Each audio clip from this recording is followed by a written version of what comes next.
Você sabia que Santos Dumont pode ser considerado barbacenense? Pois é, você pode até achar que eu estou exagerando, mas Alberto Santos Dumont nasceu em Palmira, em 20 de julho de 1873. Atualmente, a região é chamada de Santos Dumont e fica a 47 quilômetros de nossa cidade. E em 1873, este lugar pertencia ao distrito de São Miguel e Almas do João Gomes, que era distrito de Barbacena. E aí, o que vocês acham? Pois então, recentemente um grupo de barbacenenses iniciou uma campanha publicitária que evoca a ideia de que Alberto Santos Dumont é barbacenense. E que se pese que eles tenham deixado claro que ele também é sandumonense, eu quero nesse vídeo ajudar meus conterrâneos a entender um pouco de identidade cultural para refutar essas histórias quando elas ressurgirem. Para isso, eu vou me servir não somente da história, mas também de pitadas de geografia, sociologia e poesia. E vou começar por essa última. Um grande poeta modernista, o Murilo Mendes, ele escreveu em 1968 os seguintes versos no seu livro A Idade do Serrote. Nasci oficialmente em Juiz de Fora.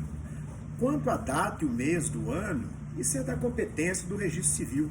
Não me vi nascer, não me recordo de nada do que se passou naquele tempo. Na verdade, nascemos a posteriori, no mínimo uns 2 anos depois, mesmo porque antes era o dilúvio. Esse texto é fundamental para evocarmos a diferença entre naturalidade e identidade. Naturalidade é a referência burocrática para indicar o local onde nascemos. E nesse ponto, os barbacenenses se apegam para sustentar o discurso de um Alberto Barbacena, já que naquele tempo a cidade de Santos Dumont era um distrito de Barbacena. Mas não é possível reduzir a complexidade do que nós somos a um dado cartorial. Daí que o deslocamento da noção de naturalidade para a identidade cultural se torna fundamental, já que na identidade é o como que nós nos percebemos e as referências culturais que a gente carrega que apontam o que a gente é. Alberto Santos Dumont nasceu em Santos Dumont e em Barbacena por causa de uma determinação administrativa da então província de Minas, ainda no tempo do Império. Mas toda a sua formação o levaram a se tornar um cidadão do mundo, um sujeito cosmopolita que transitava nos salões parisienses da Belle Époque europeia e também no circuito das principais cidades do Brasil, como São Paulo, Rio de Janeiro, Petrópolis. Então, seu testemunho de vida era de um homem plural, que na diversidade de referências pessoais, ele assumia que existia também uma que vinculava uma ruralidade ancestral, já que os seus pais também foram fazendeiros. Daí que na maturidade, depois de ter passado um tanto aquela fase da badalação de gênio inventor do avião, ele passou também a evocar essa faceta de sua personalidade, desejando retornar ao local de nascimento. Mas aí, ele não identificava Barbacena como lugar dos seus afetos.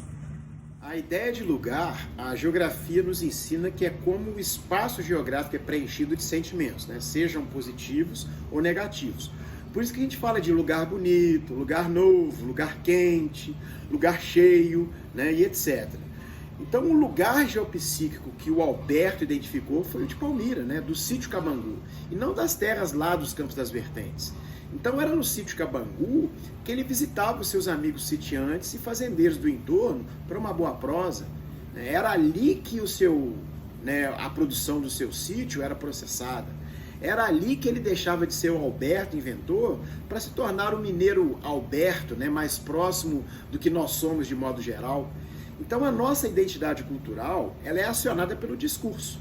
E dependendo de como a pergunta é feita sobre o que nós somos, uma de nossas versões aparece. Quer ver? Se o assunto for esporte, nós temos uma identidade clubista, de Vasco da Gama, Botafogo, Atlético, etc. Se o assunto for idade, nós temos uma identidade de criança, de jovem, de coroa, de idoso, etc.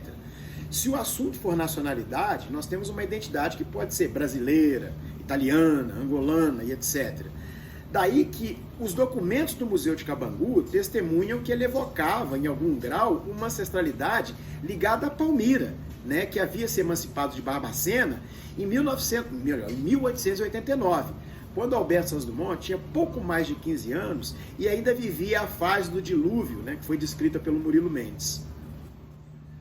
Então, sustentar a naturalidade do Alberto como barbacenense é possível, né? Assim como é possível marcá-lo também como sandumonense. Mas o recurso é somente ao elemento burocrático administrativo. Agora, sustentar a identidade cultural de Alberto Santos Dumont abre uma vastidão de possibilidades que, infelizmente, não é possível aos nossos vizinhos, mas é factível e real para quem mora por aqui em Santos Dumont. Basta fazer uma visita a Cabangu, ou você acha que um museu é só para turista? Não, não mesmo. Um museu conta histórias, só que conta história com objetos. E por aqui nós temos muito, mas muito mais do que uma simples certidão de nascimento. Um abraço.